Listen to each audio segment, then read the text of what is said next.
Very good morning scholars. चल वही अपना चैप्टर अनुपात रेशो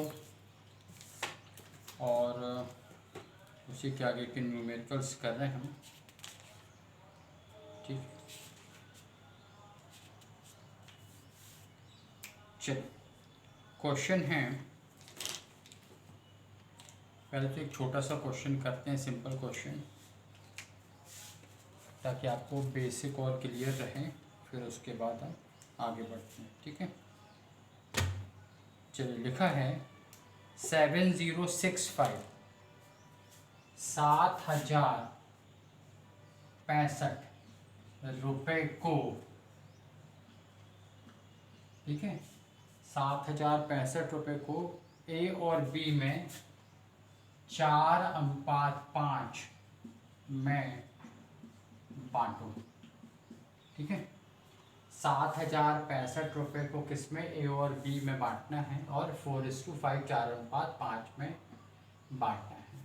ठीक है, चलिए तो पहले हम क्या करते हैं, सबसे पहले अनुपातों का योग, टोटल ऑफ रेशो। तो ये कितना हो जाएगा, 4 + 5 = 9। अब हमें ए का शेयर निकालना है, ए और बी में बांटना है। पैसे कितने हैं, रुपए 7065। ए का भाग कितना है इसमें, 4, कुल भाग कितना है 9। तो 4/9 से आप इसको सॉल्व कर लोगे। तो सॉल्व करने पे 7065 जो है वो 785 टाइम्स 785 बार, इतना मानना है कि आपसे डिवाइड करते बनता है ये, और इंटू 4 कर लें तो 3140, 3140 रुपये ये ए का शेयर आ गया। ठीक है, पहले अनुपातों का योग किया, 9 आ गया। अब 7065 में ए का भाग है 4, कुल भाग है 9, तो 3140 उसका भाग।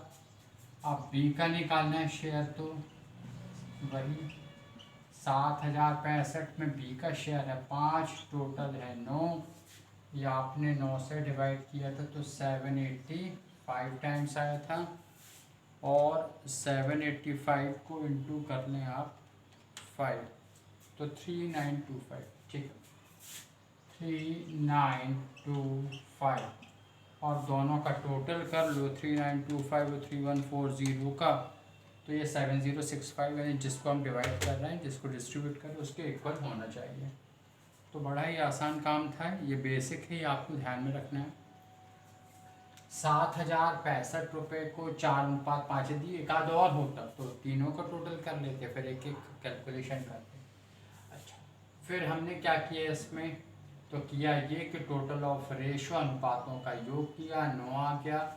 अब ए का भाग 7065 में कितना है 4, तो कुल आपका भाग है 9, तो कैलकुलेशन में 3140। सिमिलरली आपका बी का आ गया 3925 बनेगा। चलिए तो ध्यान रखें कि ऐसे करने के क्वेश्चन कभी कभी ऐसे भी आ जाते हैं।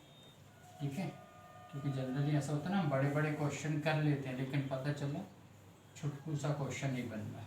तो ये बेसिक है, ये आपको ध्यान में रखना है। ठीक,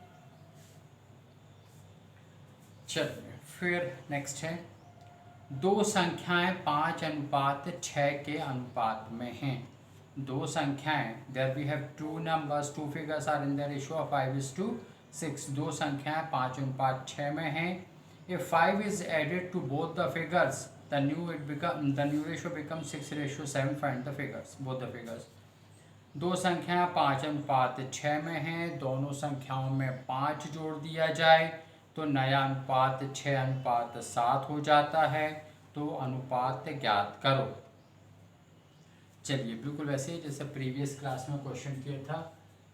नंबर कितना है 5:6, तो आपने लिखा माना कि संख्याएं 5x और 6x हैं। क्लियर है ये। अच्छा, फिर उसमें क्वेश्चन क्या कह रहा है, दोनों में 5 जोड़ दिया जाए। ठीक है भैया, जोड़ दें। तो ये 5x में हमने 5 जोड़ दिए, 6x में भी 5 जोड़ दिए, देन इट बिकम 6:7, 6/7 हो जाता। बस फिर क्या, अब आपके लिए ये सब आसान हो गया। क्रॉस मल्टीप्लाई यानी तिर्यक गुणा कर दें हम इसको, ये हो गया, ठीक है।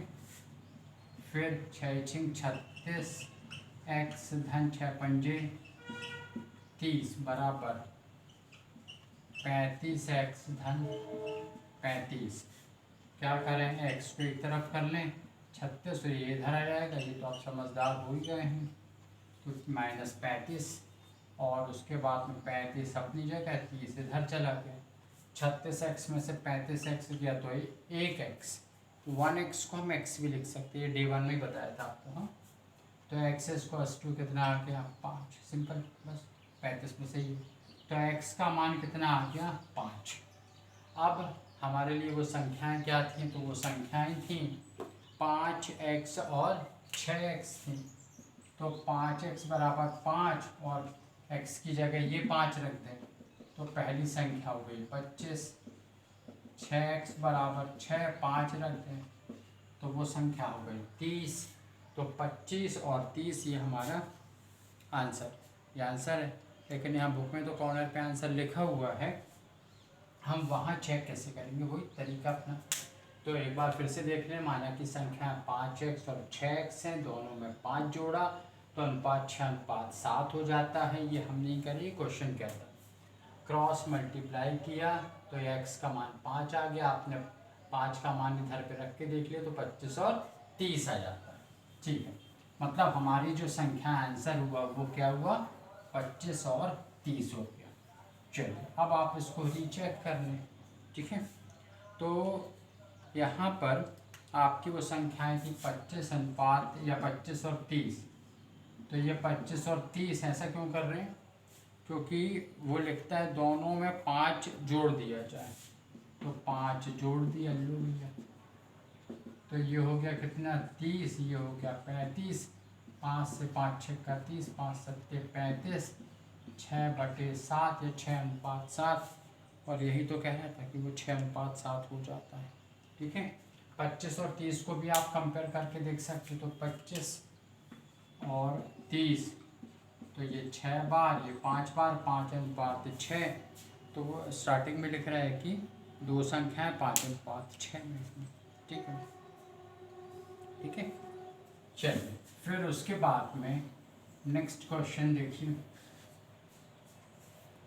लिखा है दो संख्याओं का अनुपात 2:3 है, उनका योग 85 है, तो संख्याएं ज्ञात करो, ठीक है। दो संख्याएं का अनुपात कितना है, 2:3 है, तो माना कि वो संख्याएं 2x हैं और 3x हैं।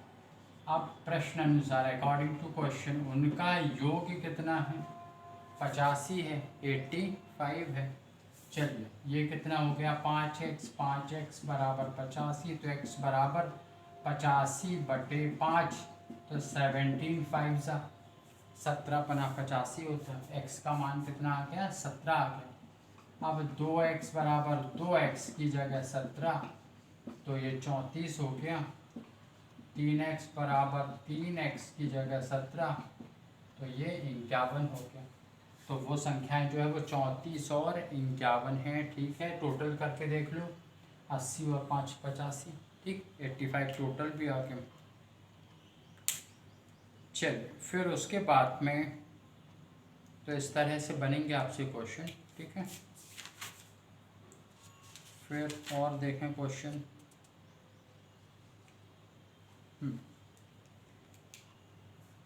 लिखा है, क्वेश्चन है 520 रुपये को ए और बी में इस प्रकार बांटिए कि उनके हिस्सों का अनुपात 8:5 हो जाए। बिल्कुल वैसे ही, ठीक है। 520 रुपये को ए और बी में बांटना है, किस अनुपात में बांटना है, 8:5 में। 8:5 में किसको बांटना है, 520 रुपये को किस में बांटना है, ए और बी में बांटना है, ठीक है। बस इतनी सी बात है। तो पहले आप क्या करें, टोटल ऑफ रेशो कर लें, टोटल ऑफ रेशो या अनुपातों का योग, तो 8 2 10 और 3 13 13 आ गया टोटल, ठीक है। अब ए का शेयर 520 रुपये में उसको 8, तो टोटल में कितने, तो 8/13 हो गए। आप जानते हैं ना 13 4 52, 13 चौको 52 और 40 बार कटा और 8 चौको 32, 320 रुपये आ गए। ठीक है, चलिए ठीक है, मिस्टर ए को 320 रुपये। फिर मिस्टर बी को कितना, तो वही फंडा लागू होगा। कितने थे ये 5, 5/13, 13 से कैंसिल हुआ 40 बार और ये आ गए 200 रुपये, दोनों मिला के 520 रुपये हो गए। ठीक है।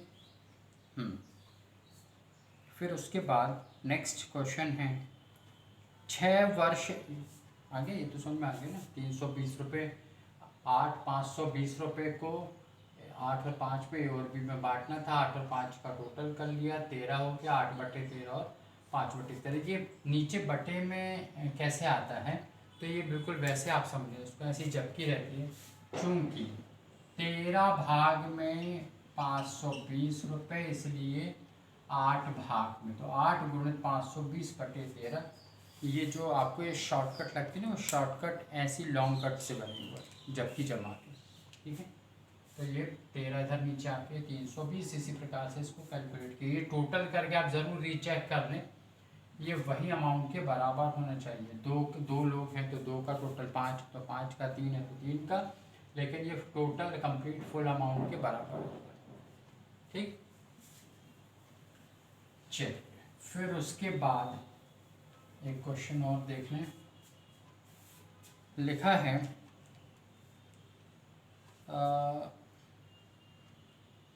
6 वर्ष पूर्व ए बी सी की आयु में अनुपात 2:3:5 का अनुपात था।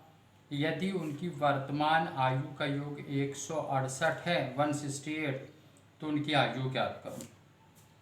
ठीक है, देखिए यहाँ पर 6 वर्ष पहले ए बी सी का रेशो कितना था, 2:3:5। चलिए, तो ये बात कर रहे हैं 6 वर्ष पूर्व, कितने, ए बी सी का अनुपात था 2:3:5। ठीक है, और टोटल एज कितनी थी ए बी सी की, तो वो है 168 ईयर्स, 168 वर्ष। ठीक, अब ये वर्तमान है, ये प्रेजेंट है, प्रेजेंट का प्रेजेंट टोटल एज कितनी है, 168 ईयर्स है, और 6 वर्ष पहले 2:3:5 में थी। तो पहले तो हम ये निकालें कि 6 वर्ष पहले इनका टोटल कितना था। तो देखिए यहाँ पर 168 में से 6 वर्ष किसके चले गए, ए के, 6 बी के और 6 सी। ऐसे ही होगा ना भाई, किसी की एज बढ़ रही है तो ऐसा तो नहीं होता कि पिता की उम्र बढ़ रही है तो पुत्र जो है वो कांस्टेंट हो गया कि रहने दो भैया, पापा से कह रहे हैं कि पापा आप पहले पढ़ लो फिर हम बाद में पढ़ेंगे, ऐसा तो होगा नहीं। तो यदि घट रही है या बढ़ रही है तो सभी की, तो यहाँ पर 168 ईयर्स में से 6 ये किसके, ए बी और सी तीनों के कम कर दो, तो 18 कम हो जाएंगे आपके, तो ये कितने आ जाएंगे, 150 वर्ष। ठीक है, 150 वर्ष जो था वो टोटल था ए बी सी की आयु का। क्लियर, चलिए फिर उसके बाद ये बात समझ में आई कि प्रेजेंट का टोटल एज कितनी है, 168। तो 6 वर्ष पहले तीनों की 6 वर्ष कम कर दी, 150 वर्ष थी, जो किस अनुपात में बांटेंगे हम, 2:3:5 में, क्योंकि 6 वर्ष पूर्व उनकी आयु 2:3:5 के अनुपात में थी। चलिए अब नेक्स्ट स्टेप पे हमें ये 150 ईयर्स को 2:3:5 में बांटना है। चलिए तो अनुपातों का योग कर लें, तो 2 धन 3 धन 5 बराबर 5 और 5 10। अब ए की एज कितनी हो जाएगी, 150, इसका भाग 2, टोटल 10, तो ये आ गया 6 वर्ष पूर्व ए की आयु कितनी हो जाएगी, 30 वर्ष। फिर बी की आयु कितनी होगी, 150 × 3/10, तो ये हो जाएगी 45 वर्ष।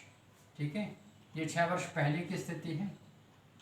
फिर सी की 150 गुणित 5/10, तो ये हो गया 75 वर्ष।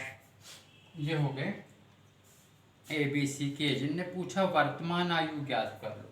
ठीक है, तो आप यदि प्रेजेंट एज की, ये 6 ईयर्स बैक है, हाँ, अब प्रेजेंट एज क्या हो जाएगी, वर्तमान आयु, तो 6 वर्ष पहले इतनी थी, 6 वर्ष इसमें जोड़ दो, तो ए के हो जाएंगे 30 + 6 यानी 36 वर्ष।